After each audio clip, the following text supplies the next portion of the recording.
The American visitor to Munich finds himself compelled to make comparisons to America, most of them invidious. Tourists, of course, are notoriously gullible. They are inclined to measure the day-to-day irritations of their ordinary lives against the spectacular pleasures of their nomadic shelters. At home, one lives with failure, with corruption, ugliness, dirt, inefficiency, traveling. One finds one's judgment seduced by an ostentatious parade of successes. The traveler is, after all, not responsible for the unsolved, frequently invisible social problems of the foreign city he so hastily inspects. But we know all this, and we have been cautious.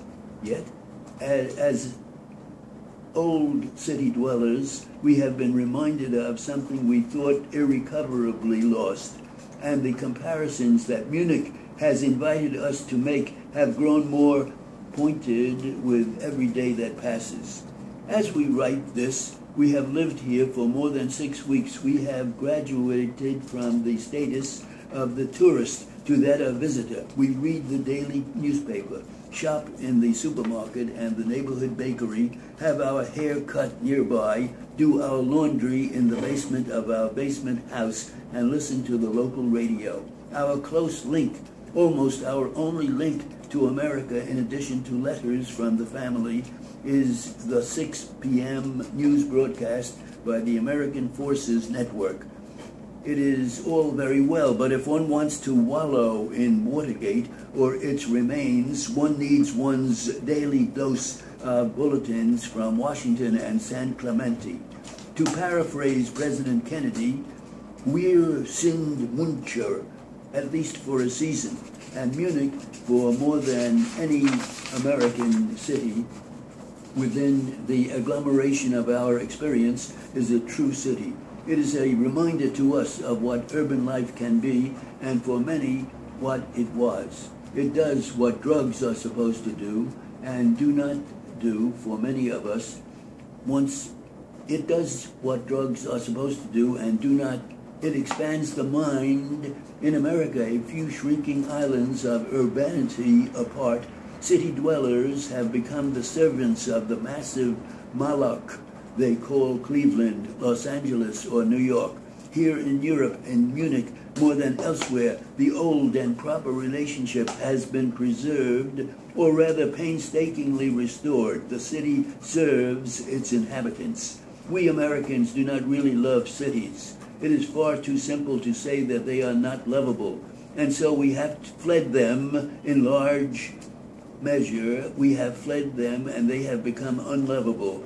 What G.K. Chesterton said of Christianity, we may say of our urbanity. It is not that it has been tried and found wanting, but that it has not been found hard and not tried.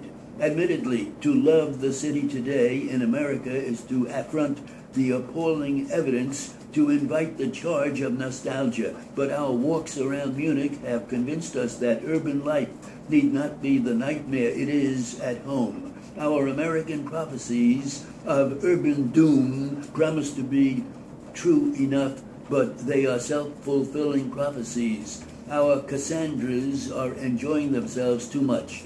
The evidence is certainly appalling. It has been a long time since we in America have taken pleasure in the urban tempo, the peculiarly urban cycle of the seasons. That old German saying sounds to us like heavy-handed irony. Far from making us free, makes us timid and irritable. And as our urban pleasures have receded, we have begun to question our memories.